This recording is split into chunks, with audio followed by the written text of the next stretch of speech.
Frédéric Aguilera, on a parlé ce soir à Vienne avec les usagers, la région, la SNCF, de la question de la rive gauche, mais peut-être qu'une des améliorations des transports sur la rive gauche, c'est peut-être de faire circuler les trains de voyageurs sur la rive droite, ne serait-ce que déjà entre Lyon, Condrieu et peut-être légèrement en dessous. Alors, est-ce que ça peut être à l'ordre du jour de la région? On en est où, puisque des études avaient été lancées?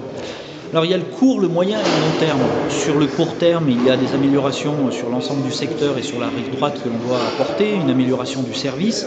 Sur le moyen terme, il y a le déploiement de ce qu'on appelle le RER à la lyonnaise, avec des trains plus tôt le matin, des trains tous les quarts d'heure, des trains qui ont beaucoup plus de capacité.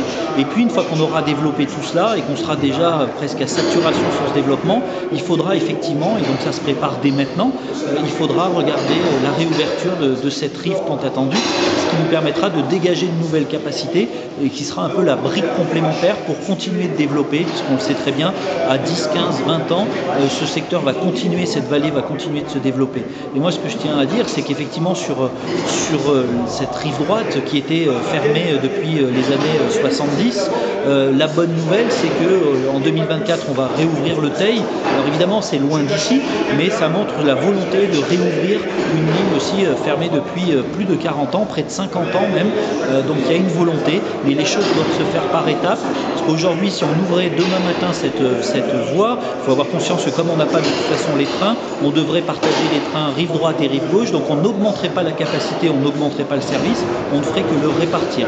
Donc il faut faire les choses par étapes et les choses vont se construire progressivement. Alors là, vous me parlez du sud, puis même du centre, puisqu'il va y avoir la réouverture de Romans, Valence et après l'Ardèche. Mais là, c'est la rive droite du Rhône sur la partie nord et en particulier Condrieu, dont on sait que le pont risque de fermer pour 2 ans.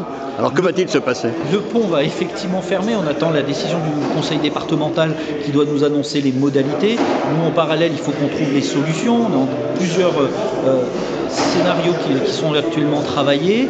On regardera à partir du moment où le département va annoncer officiellement les modalités de fermeture, quelles solutions à mettre en place pour être au plus proche des usagers. Ça pourrait être un tram-train Lyon-Condrieu? Toutes les hypothèses sont travaillées. On verra ça à partir de décembre 2022.